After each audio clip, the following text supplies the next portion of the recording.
മേളത്തോൾ അഗ്നിഹോത്രി, രചക നുളിയന്നൂർ തച്ചനും, പിന്നെ വള്ളോൻ വായില്ല കുന്നിലപ്പൻ, വടുതല മരുവും നായർ, കാരയ്ക്കൽ മാതാ ചെമ്മേ, കേളുപ്പുകൂറ്റൻ പെരിയ തിരുവങ്കത്തെഴും പാണനാരും, നേരെ നാരായണ ഭ്രാന്തനും, മുടനകവൂർ ചാത്തനും പാക്കനാരും.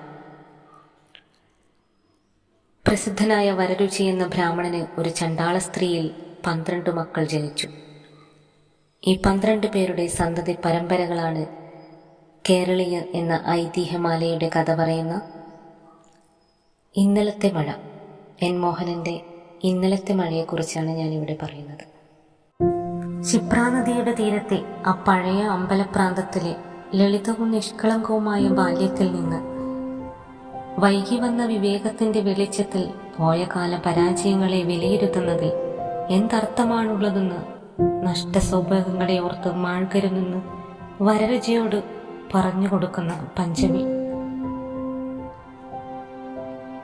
അവളുടെ പക്വതയും വിപതി ധൈര്യവും അയാളിലുണ്ടാക്കുന്ന അമ്പരപ്പ്.